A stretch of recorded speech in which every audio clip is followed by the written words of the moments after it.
The Blue White Illustrated Penn State Football and Recruiting Podcast is back.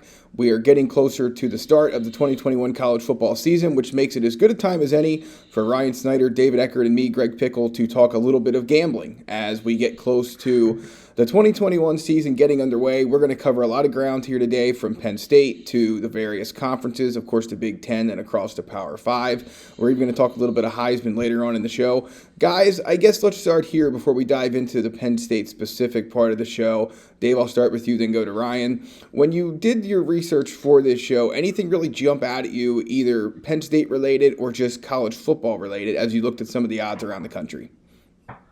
Yeah, I guess you look at some of the conferences where there's a clear favorite, and I guess just like the extent to which they are favorites. I guess I'm talking about Clemson here, right? I mean, I think Clemson is minus 900 to win the ACC, which is just Wow. crazy to think about. I mean, that's just nuts. But yeah, it seems like there's a clear favorite this year in most conferences. Maybe the Pac-12 being the exception. So I thought that was kind of just like the overall theme when I was going through taking a peek. Yeah, I mean, I like Oregon plus 250. We can get into Oregon a little later for the Pac-12, and then I'm on the Georgia train this year, so we'll get into that a little bit too, as far as when it comes to conference stuff. But when we look at the Big Ten, I mean, Ohio State minus 220. I find it hard to play anybody other than them. I like their win total too. We'll probably get into that a little bit, but I think as far as Penn State's odds are concerned, I think they're pretty accurate with 9 and 8.5, and we can get into that a little bit. All right, well, let's jump into first a couple of September matchups that already have lines, and we're working off of some FanDuel here, some DraftKings, obviously. Each outlet tends to put out slightly different lines at slightly different times of the year, and there's lines out for some games in October and November. We're going to shy away from those a bit just because, as everyone knows, we have a lot to find out about this Penn State team, and of course, college football teams around the country are going to change a lot too by the time we get that far into the season. So let's start with the opener. FanDuel listing Penn State as a 4.5-point underdog at Camp Randall. To me, I think you have to give, assuming that as planned it'll be 100% stadium capacity in Madison, that you're giving Wisconsin probably 4 points here for home field advantage. That's the way I see it anyway. So you're talking about maybe a pick'em on a neutral site and perhaps Penn State favorite at home. I'm curious to see if you guys feel the same way. And then which way do you lean here? Do you want to take the field goal and then a little bit more with Penn State, or is this a contest that the Badgers come out and win handily and cover? Go ahead, Dave. Sure. You're going to let me start, huh? Yeah. Yeah, I don't know. I think I do kind of agree with what you said. I do think I'm curious to see how the sports books kind of value home field advantage this year, because I think there might be a little bit of a heightened value to it, especially early in the season after nobody played with fans last year. I think that could be interesting to kind of monitor. But yeah, I'm taking Wisconsin to cover here, which is I think that's probably why Ryan tossed it to me first. But yeah, I guess everything is so new for Penn State, right? And I wrote about this a little bit, last week. It's going to be tough for Penn State to get its scheme and its personnel in line to play a game like this so early in the season.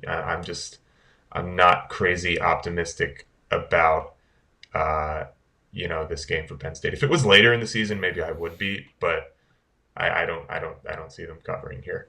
I don't know what you guys think. Penn State fans are going to be mad at us here, Dave, but I'm kind of with you.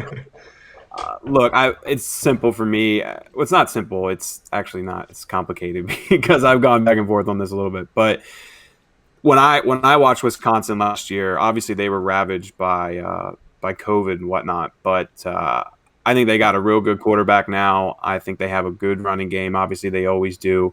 But in the trenches is kind of where I'm going to give Wisconsin an edge here. And we just kind of have to learn a bit more about Penn State's defensive line. The guys they're going to be, a lot of new faces down there this year. So on the road, 4.5.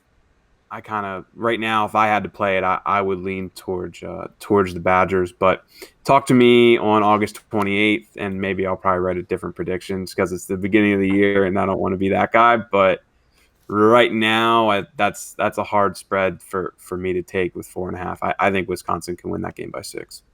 Yeah, the biggest question I have, and you're right in the trenches, it looks like Wisconsin's offensive line, the goal is going to be, of course, to wear out Penn State's front seven, which is going to have a lot of new faces after you get past P.J. Mustafer and, is Arnold Ebiketie ready? Is Derek Tangelo ready? Or some of these other guys that have to step up with Adisa Isaac out, are they ready? If so, we're going to be talking about this game in a much different light than we can right now when we're still waiting to find out who's going to start at one end spot and who's going to be the backup defensive tackles and so on and so forth. So my gut always prefers the points in most cases, and I lean that way here slightly. I just look at this game as I can't quite, and this is not the world's greatest analysis, but can't quite put my finger on why this is only 4.5. Feels like to me it should be closer to a touchdown at Camp Randall. It just feels like a little bit more about Wisconsin.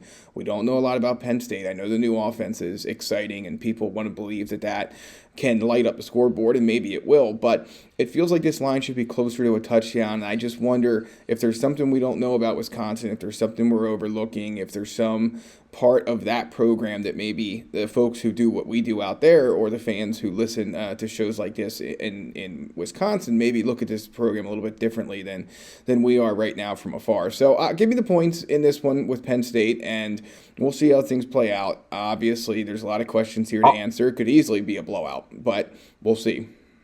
I think Wisconsin has the best quarterback, and that's kind of – I like Graham Mertz a lot.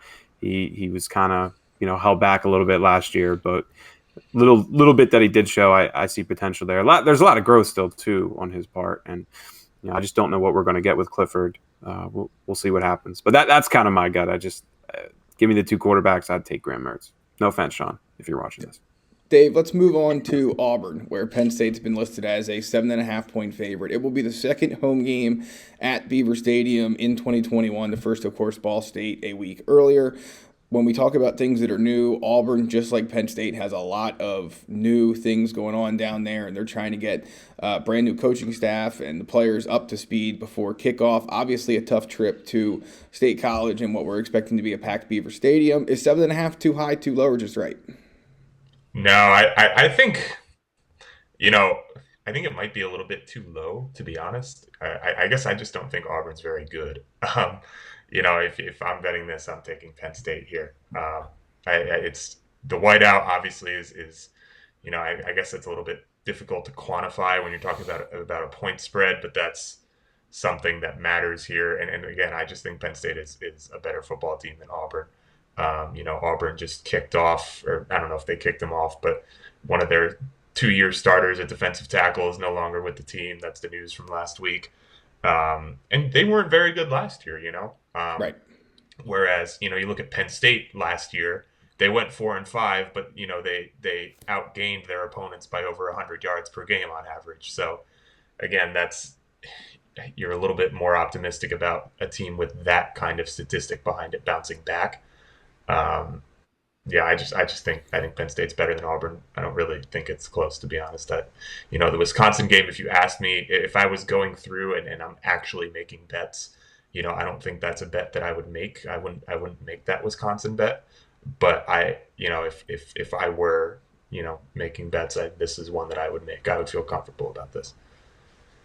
Yeah, I'm the opposite, of course. I think it's right where it is, and I think when we get to if Penn State loses to Wisconsin, this line drops down to 6, 5. We'll see where it goes. But I think Owen Papoose is a heck of a linebacker. I think Bigsby is a heck of a back. And look, Auburn has talent, man. Follow recruiting rankings. They have talent. They just didn't have cohesion last year. Now, of course, we'll see what we get from Bo Nix. I think he's Sean Clifford of the Big Ten, where he's an incredibly exciting player, just up and down at times. So, I mean, right now this line seems dead on to what it's going to be. I think 7.5 is right, and it's hard for me to lean one way or the other with this one. But if Penn State isn't able to beat Wisconsin, I see this line going the other way. So if you do want to bet Auburn, I would bet it now. And If you like Penn State, I would maybe just wait a little bit. But maybe, who knows? Penn State will probably pull the upset in Wisconsin. I'll look stupid as I did in my picks last year. And, this line will jump to 10. So who knows? Yeah, I mean, I kind of follow the number here, I think, which is the direction you were going, Ryan. If it's 6.5, I think Penn State's the right side to be on from what we know right now as we talk about this before even a snap is taken in Mike Yurcich's offense. But if we see them win at Wisconsin, yeah, this is going to creep toward 10. Of course, Auburn and what it does to start the season is going to play a factor in this as well. But if Penn State comes out and maybe has a close game at Wisconsin, but then has to fight a good bit to beat Ball State, then yeah, I mean, we're going under a touchdown. So I'm with you here. If you made me do it with it 7.5, I'm probably taking the points for now. I think that, again, give me the hook on the touchdown with the road game, and I would be willing to take Auburn in that spot. Move to 6.5, I'm going the other way. And if it's 7, I'm not interested either way. So I think these are two programs that we still have to learn so much about, and by week 3 we're going to have a really good feeling what that whiteout game is going to entail. Is it a chance for Penn State to move to 2-1? Is it a chance for Penn State to move to 3-0, or is something else? Have we had a start like last year and they're 0-2 looking for their first win? I don't see that being the case. I've said it before, I'll say it again. Whenever the Ball State line comes out, I would be willing to back anything that's 3 touchdowns or less. I've heard enough about Ball State at this point, which I know there's some disagreement on in this group of Blue White Illustrated. I played them a couple times last year. They made me some money last year. I got to be honest. I like Ball State, but I agree. I mean, the 20 plus, I would probably lean Penn State.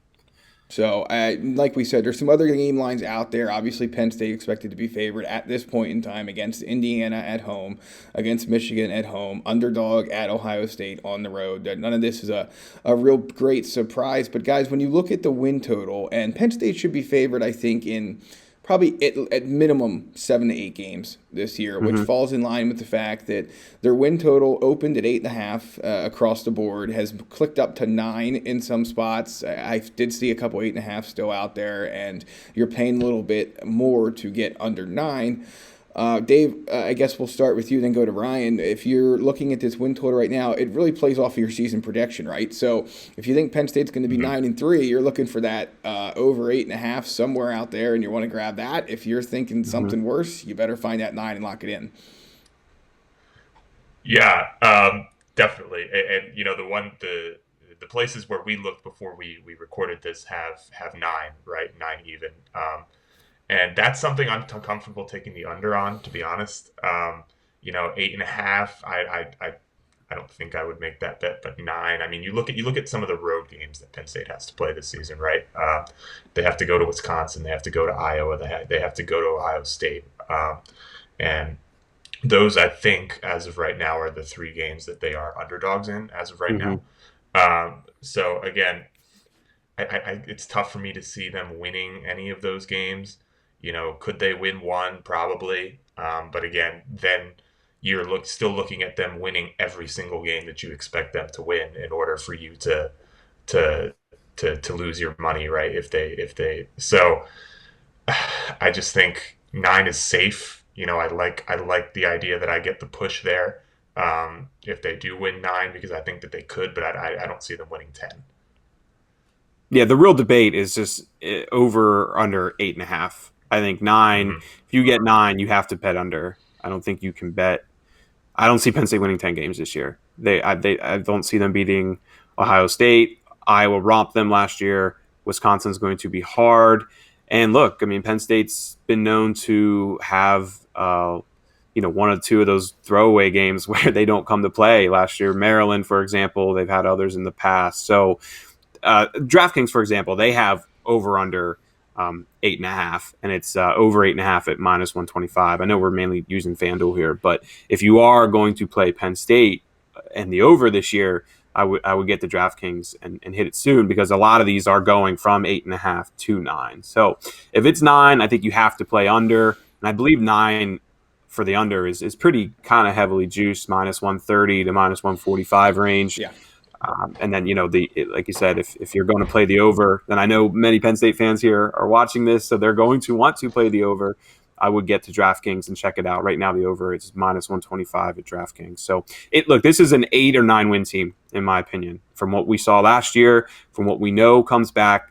We're not going to see what we saw last year with a 500 or so season. They definitely will get to 7 wins. Eight is kind of what I'm predicting right now. I think 8-4. So I would lean on the under with 9. But 9 wouldn't surprise me either. So it just depends on the book. You got to search around, and if you're into gambling, like myself, search your books and look around, and you can find 8.5. But I would hit it soon, because we're seeing more 8.5. We're seeing more 9s now than 8.5. Well, I think it's a good lesson if you like unders of a team. Mm-hmm. If you think that there's like 8.5 out there, and you think there's no chance they're getting there, or if it's a 5.5, or I know we're gonna get the one later that Ryan likes, it is 2.5, I think. And if everyone as the season gets closer, right? The positivity is there. It is absolutely there, and the over money starts coming in, because the fact that the new year and the new season is going to make everything better is a driving force for a lot of people. So I absolutely agree with that. Yeah, to me, it is a question of 8.5. Do you go over? Do you go under? I'm fine with going over there if I'm getting even money, or -110 even is fine. But you make good point. It's not an easy argument to make to go over 8.5, because you're right. You have challenging road games. You have a tough home stretch. I mean, you have an SEC opponent that's not a walkover SEC opponent coming up in week 3.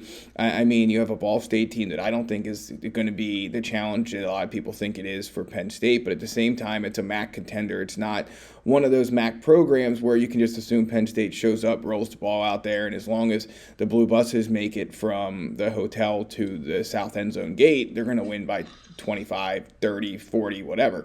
So, yeah, it's a brutal schedule. Like I said, I'm willing to take 8.5 at this point, but I would not argue with anyone who thinks the under is a deadlock, especially at 9. And that's what makes it fun, right? We're going to find out one way or the other soon where exactly things stand. And what's funny is that whichever side of that bet you're on, I think you're going to have a pretty good feeling where you stand and where your bet's going to end up by the end of September. Yeah, for sure. Definitely. Totally agree. Go ahead, Greg. Or go ahead, Dave. That's right. Yeah, it's the Blue White Illustrated Penn State football and recruiting, and today a gambling podcast. Ryan Snyder's with us. David Eckert. I'm Greg Pickel. Find us on YouTube, bluewhiteillustrated.com, or youtube.com rather /bluewhiteillustrated, and then bwi.rivals.com to find all the Penn State coverage and college football news you need throughout the day, throughout the week as the season nears.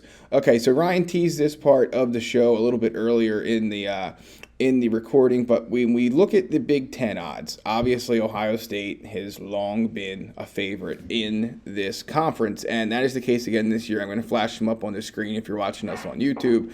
I'm going to read them off real quick. If you're not, Ohio State is the -220 favorite. After that, Wisconsin 6-1, Penn State 9-1, Iowa 9-1, Indiana 20-1, Michigan 25-1. Everyone from there is 30-1 or more to win the Big Ten. Anyway around Ohio State, guys. To me, I'll just start the bidding here. If you think Wisconsin is good enough to handle Penn State, I'm enticed by that 6-1, because I think that is your big. If they beat Penn State, even if I guess they don't, that's still almost certainly your Big Ten West representative. Mm-hmm. And who knows what can happen over the course of the season. So if I'm looking for a way to get involved with this, I think I would almost rather take the 6-1 on Wisconsin as opposed to going -220 with Ohio State. Yeah, I'm totally with you on that one. I mean, I'll put it this way: if I could parlay Ohio State with like Oklahoma to win the Big 12 or something, I'd be interested in that. But yeah, at -220 with an unproven quarterback situation, and Ohio State secondary does have some issues. We watched them get torched, albeit against one of the best offenses we've ever seen the last time they were out. I mean, just for me, and I know you're similar, Greg. We're always looking for underdogs or higher numbers than they should be. And 6-1, that feels like it should be like more like 4.5-1 to me, because or at least I feel pretty confident that they will be in the Big Ten. They'll be the Big Ten West representative. So that would be my pick there. Like I said, if I put it this way, if I was going to play Ohio State, I'd rather take Ohio State over 11 at plus 105. And then, because I don't see Ohio State losing 2 games. They could lose 1 and then you just push on the year. So if I'm gonna play that, I would take Ohio State over 11, just over the minus 220.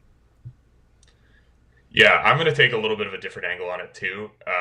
You can get Wisconsin minus 125 to win the Big Ten West, which, it's obviously it doesn't have the same, upside as plus 600 to win the conference. But, I mean, it seems pretty comfortable to me. I don't know. They get Iowa at home. So, yeah, if I'm making a bet, maybe on one of the conference champions or the divisional champions, I think that's one of the ones that I like, just because, again, I mean, it to me, they're pretty obviously the best team in the Big Ten West, and they play, who we assume is going to be their biggest competition for the Big Ten West title at home. I really like that, actually.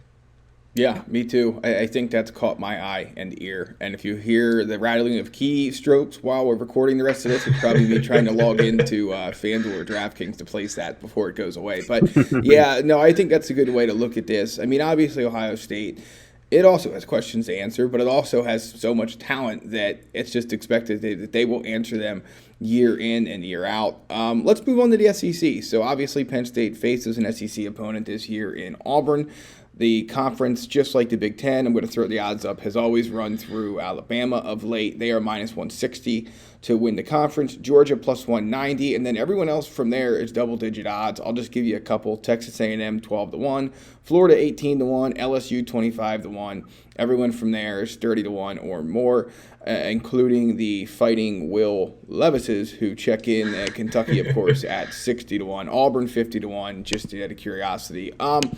Dave, let's go to you first. Where do you stand in this SEC title race? Can anyone unseat Alabama? I know they have a lot of questions to answer.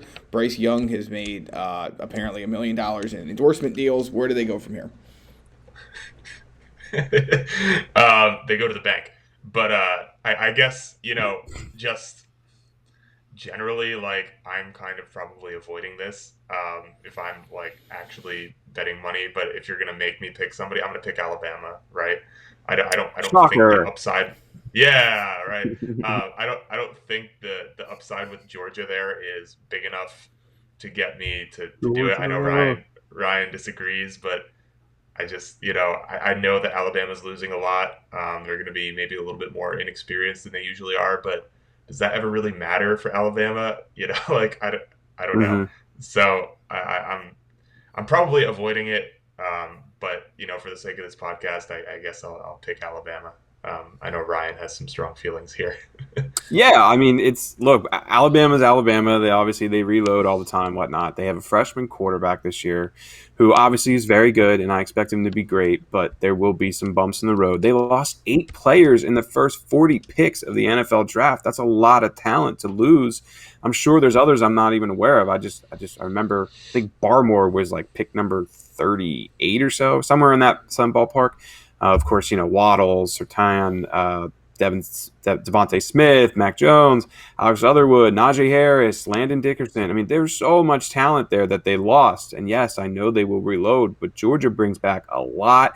They added 2 awesome transfers in Tyke Smith and was it Darian Kendrick from Clemson, I believe, the cornerback. Right. Yeah. I believe that's who it was. I believe in JT Daniels. Look, plus 250 is one of the better numbers you'll find to win a conference for a team that talented. I know you guys both disagree with me on this one, but I'm not. I'm always looking for plus numbers when I'm playing futures. And show me a better team for any other conference at plus 250.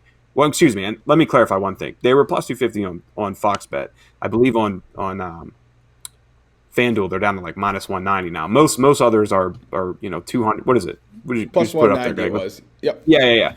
Plus 190. So I just think that there's a lot of talent there. Yes, everybody's sick of Kirby Smart and having all that talent, but we've seen a lot of a lot of teams over the years struggle a little bit. I always look at Virginia in basketball. I know the NCAA tournament's a little bit different, but people were sick and tired of Virginia. They get upset, by a 16 seed, and then the next year they go on and win it all. We see that happen at times, and I think just this year it sets up well for Georgia. They will be in the SEC championship game, and look, play plus 250, and then you can hedge in the SEC championship. That's why I like it. I have plus 650 on Georgia. I already bet them actually, like in real life, to win the national championship. And I also like another team that we'll talk about to win the national championship as well at plus 700. But we'll get into it. I'm into Georgia this year. If you can't notice, I'm high on them. It comes through loud and clear, Ryan. Yeah, I actually lean toward Dave's side of this. I want nothing to do with the SEC at this point in time. Like Dave said, if you make me make a pick, I'm going to take Alabama. I just have no real interest in getting involved in that SEC situation right now with the numbers that are out there. All points well taken, Ryan, on what Georgia brings back, who they brought in. Obviously, Alabama's brought in so much talent as well, yeah, and we'll see. But if I have to put my my apples in a cart, so to speak, I'm going to put them with Bryce Young and Bill O'Brien and Nick Saban, and that would be that. But that's the fun. We'll find out. Yeah, fair enough. All right. Next up, Big 12. So, obviously, the Big 12 has spent a ton of time in the news this offseason, not because of what is going to happen on the football field this fall, but because of what's going to happen with conference realignment in the future with Oklahoma and Texas now just years away from moving to the SEC, but they still have a couple of more seasons to play there. I'm going to flash the odds up here again. Oklahoma minus 170. Iowa State plus 250, Oklahoma State plus 1,200, Texas plus 1,200, TCU also plus 1,200 there. Dave made the point earlier in the show that it seems like most of these conferences have one team that is a pretty hefty favorite and that there's not a whole lot of parity, so to speak, in these conferences, and that's true. I am not standing in the way of the Oklahoma freight train, so I'm not even going to take any time to even discuss the Big 12 other than to say that. Give me the Sooners. They are a college football playoff team. They are really good. Minus 170 is a gift, and I think we see them maybe playing Georgia. And if they can find a way to not match up in the semifinal, if you think they're going to make it to the college football playoff, Ryan, then maybe this is the finals matchup if Alabama or Ohio State or Clemson doesn't find their way in, because I just think this team is really good. Let me take this one, Dave. I just was talking about another team at plus 700. Oklahoma is the team I played to win the national championship at plus 700. Obviously, Ohio State, Clemson, Alabama, those odds just aren't good enough for me to play them. So I'm very high on Oklahoma too. I like Spencer Rattler. I think they're going to get a lot of blowback, I guess is the tame way to say it, when they go on the road this year, but I think they'll have a chip on their shoulder. I can see them losing a game in conference play, but they'll get to the Dallas, I believe, is where they play it. They'll be there. I expect them to win, and they get Iowa State at home, and that's the big thing there. So I like Iowa State a lot, but I do kind of feel like at some point Iowa State's got to take a step back, although it probably won't be this year. They're pretty loaded. But yeah, give me Oklahoma minus 170. Give me Oklahoma plus 700 win the national championship. And look, when I'm betting these futures, I'm just trying to get teams in the playoffs so I can hedge. So that's kind of my whole mindset behind that. Dave? Yeah, no disagreement. Again, Oklahoma pretty clearly, to me, the best team here. Helps that they get, what I and a lot of other people would consider to be their biggest contender at home in Iowa State, as Ryan pointed out. So, yeah. I do like how Iowa State, they win in different ways. It's not just like spreading it out. And I think that teams do struggle to kind of switch it up. They're used to just the spread all the time and whatnot. And I do like how Iowa State they're a little different with their offense. But Oklahoma, I think they have their defense is getting better. They're not, on the level of some of the SEC schools, but I do see improvement from their defense now.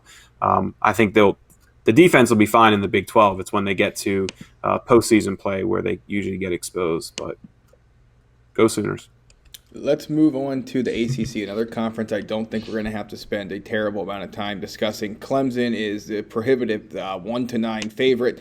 After that, I mean, I just don't even know where you go here. I flash the odds up. North Carolina 10-1, Miami 10-1. I would need probably 25-1 on both of those teams to even consider making a bet. Louisville and Boston College 30-1. Again, probably more like 60 or 71 to get involved.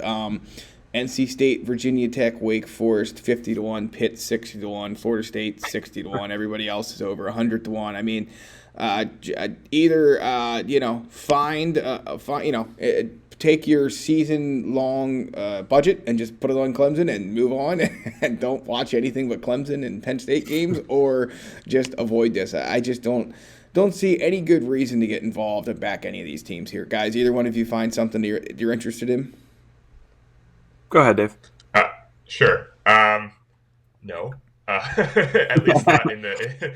But I guess one thing that I might think about is you can get North Carolina to plus 125 to win the Coastal, and they get Miami at home. So I'm not in a rush to make that bet, but that's something that might interest me. But yeah, I'm not laying, minus 900 on Clemson to win the conference, and I'm not interested in just handing my money to the sports books by betting somebody else. So, look at you with these division bets, man. I like it. I didn't even look at division bets. I like that bet actually a lot. Miami should be a little better this year, but that's a good play. My only thing that grabs me in the ACC is Clemson under 11.5. I've talked about Georgia. I like Georgia a lot. I think they will beat them in their neutral conference game, which is, I believe, neutral site game, which is, I believe, is in Charlotte this year. But that's the only thing that stands out to me. I think North Carolina is 9.5. It's tough for me to play that. I'm sure I kind of like Boston College a little bit, but they always end up on 7, and I think that's pretty much what their over/under is a bit. So right. Not much in the ACC that grabs me. If I had to play something, it would be Clemson under 11.5. All right, we got one more Power 5 conference title chase to discuss. That is the Pac-12. And you look at the Pac-12, it is the one conference where the favorite to win it is not a favorite in the betting pool, so to speak. You're getting 2.5 to 1 with the team that leads the way. That's Oregon, Washington State 3.5 to 1, Arizona State still listed at 4 to 1. I have a hard time believing there's a whole lot of people lining up to back that mess at this point. USC 4 to 1, Utah 6 to 1. UCLA then is 12 to 1, and everybody else after that is over 40 to 1 and has really probably no shot of winning this conference. So where are you guys at this point? I find it a fascinating odds board with no real great lean on it. I know Joe Moorhead's at Oregon, and a lot of Penn State folks will root for them because of that. Dave, we'll start with you. Where did you land in the Pac-12? Are you playing a division, or are you making a season-long conference win bet, or are you ignoring it altogether? I'm not in a rush either here, but I wouldn't overthink it. I would just take Oregon. I think they're pretty clearly, the most talented of the options, and you're getting plenty of value. So, like I said, I'm not crazy about it. I don't think it's the best bet on the board by any means, but if you're asking me to take one, that's what I would take. I know Ryan likes it. I love Oregon, not over 9 this year. I've already played that myself. Look, they play at Ohio State, and I think they can lose that game and still go over 9. I don't see them losing 3 games in Pac-12 play, put it this way. So I feel like I think it's kind of similar to Penn State, where I feel like the max for Penn State is 9-3. So that's, if you had over under 9, you would, obviously with Penn State, I think you would play the under just because I don't see them winning 10. And with Oregon, I feel like they can't lose 4 games total. So I feel like that's a push or a win in my eyes. Of course, now I'm on YouTube running my mouth, I'm sure they'll win 7 games this year. But to me, I like Oregon over 9. And then also I kind of like UCLA over 7. UCLA, I believe they lost 4 games last year by a combined total of like 15, 16, 17 points. They were in a lot of games. Dorian Thompson-Robinson will be back. I think he's a good quarterback. And Chip Kelly has them moving in the right direction. So that's another, I think UCLA can get to 8, but I don't see them going 6-6 when you look at their schedule this year. So that's another one where I feel like it's a push or a win when you look at Yeah, it today. to me, I a couple of thoughts here. Utah hosts Arizona State, UCLA, and Oregon. So to me, I think win total for them, which is like 8 at this point, 8.5. I Mm-hmm. would probably not take an 8.5. I would be very interested in an 8 at this moment in time. I think that that's a team that is a little bit better than what it's going to get credit for, and I think it with all those games at home. That is something that really jumps out to me. And then Washington State, which as we talk here, I think is at 6. I mean, they go to Utah, Arizona State, Oregon, and Washington. That's probably 4 losses right there Mm-hmm. when you just count those 4 road games. So, they play Oregon State, which is probably a coin flip. I think they have BYU, but that's one that has my eye right now. Got to do a little bit more work on that. In the division, Utah 6-1 catches my eye a little bit. I think that they're better. Like I said, they're better than what they're going to get credit for, but I think I'd rather just play the win total over 8 and not worry about them having to beat Oregon, who does look to be head and shoulders above everybody else. I feel like that Pac-12 South, man, could just go so many different ways this year. So just something to keep an eye on. Just one of my thoughts when I was looking at it last night. I mean, between USC, Utah, Arizona State, and UCLA, I feel like literally any of those 4 schools could win that division this year. So, and I will say Utah is the one team. They play Oregon late in the year, and I have that Oregon over 9. I'm just that game could be an interesting one. If Oregon loses to Ohio State and then they trip up against like UCLA or Washington, that Utah game in Salt Lake is going to be one I'll probably be watching closely. Yeah, no doubt about it. Well, while we're previewing the 2021 college football season, the Penn State football season is getting closer, and the Blue White Illustrated preseason magazine is on newsstands now. It's 106 pages, full-color, comprehensive guide to the upcoming season with exclusive interviews, features, opinions, and analysis. ColemanPub.com/BWI-preview to order your copy today. If you want to call customer service, 814-234-1177. Guys, we have a few minutes left here to dive into both the Heisman race and some win totals that we like.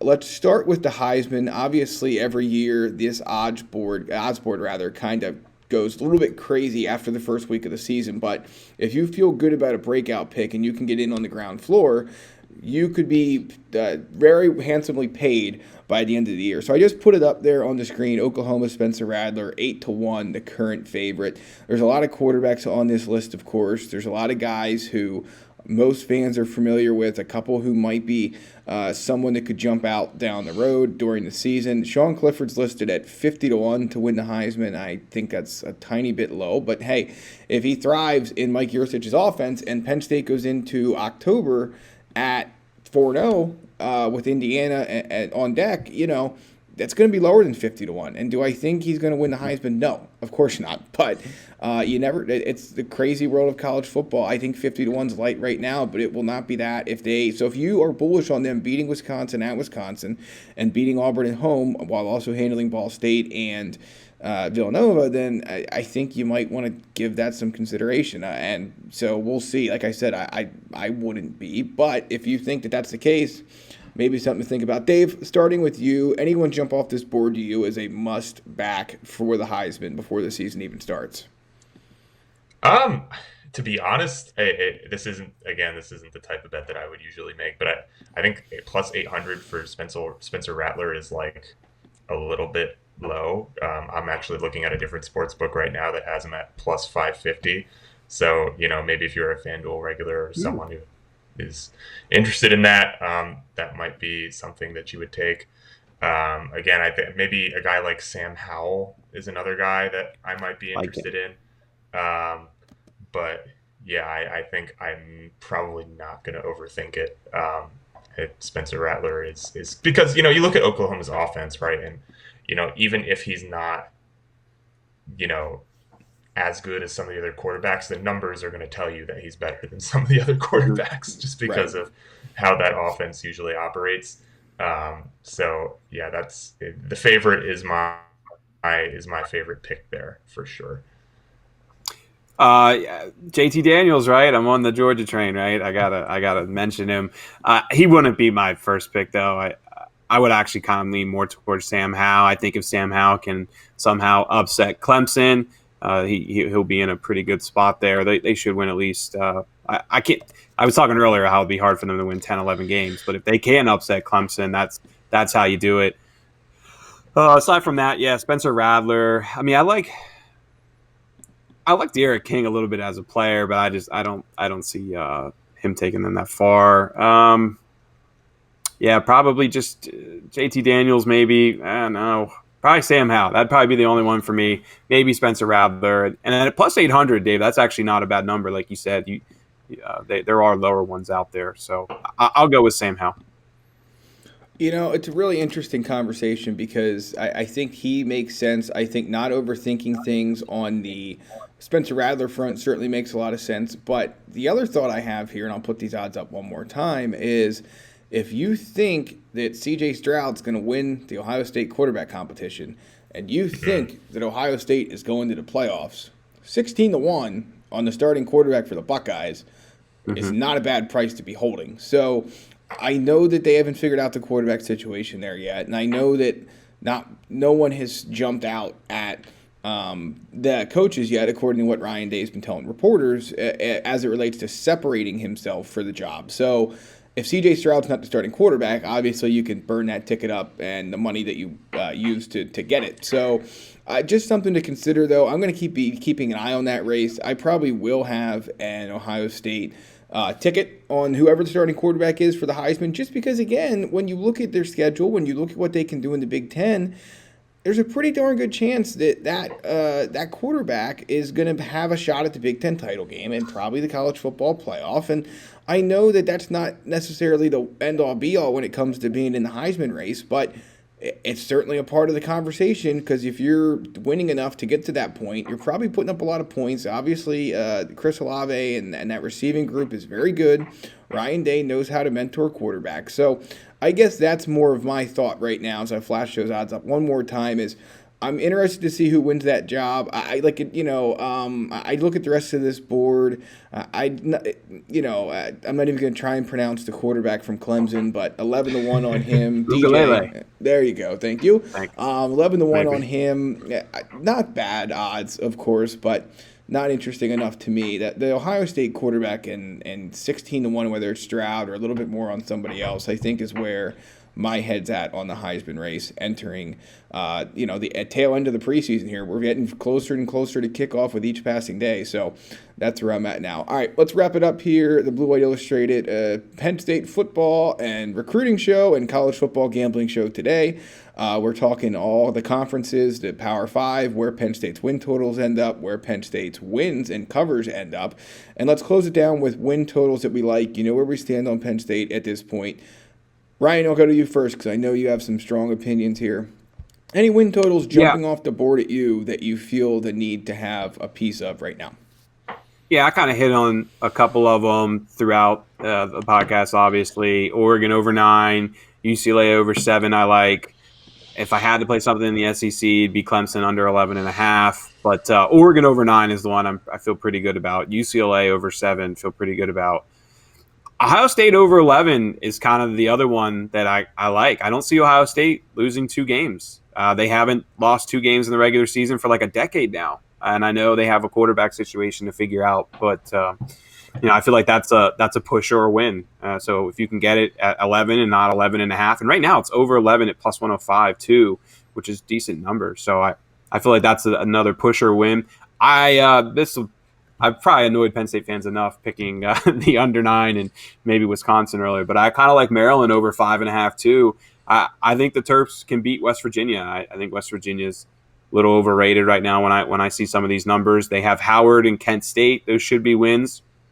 If you can win those 3 games, tell me they can't win 4 out of 2 more out of Rutgers, Michigan State, and Minnesota. And, there's usually, they pushed Ohio State the other year. They beat Penn State last year. There's usually 1 or 2, where they're a double-digit underdog and they give a team a rush. So I like Maryland there. I think that pretty much hits on it. Oh, actually, I do like Toledo, too, in the MAC. I got that from a buddy of mine. We'll see what happens. I texted that to David late night the other night. And then maybe, you know what? UConn over 2.5 was something a friend mentioned to me too. They have Holy Cross, Yale, and UMass on their schedule this year. Three teams that I think they could beat. But UConn I wouldn't play it, but it was a funny thing that one of my buddies texted me the other day. So 2.5 for UConn, maybe the over there. Dave? It sounds like a college hockey schedule there for UConn. But one that I like is you can get Tulane over 5.5. That's a team that ESPN's FPI rates as the third best team in the American heading into the year. And the reason that it's at 5.5 is because they've got 2 power conference teams on their non-conference schedule, notably Oklahoma, who they will not be beating. But it's tough for me not to see them picking up 5 wins in the American. I think that's a good team. Another one is you can get Minnesota under 7. I think they've got a pretty tough schedule. They've got to play Ohio State week 1. They have to go, they play a Pac-12 opponent on the road, I believe, in Colorado. And again, they've got to play Maryland, who we expect to be, pretty decent in another one of their crossover games. So I don't love Minnesota this year. I think that's a decent play. I know they've got a experienced quarterback, but difficult schedule, probably not a great team. So that's another one that I like. I like it. All right, I have one that I think is a little bit off the beaten path, but Cincinnati over 10.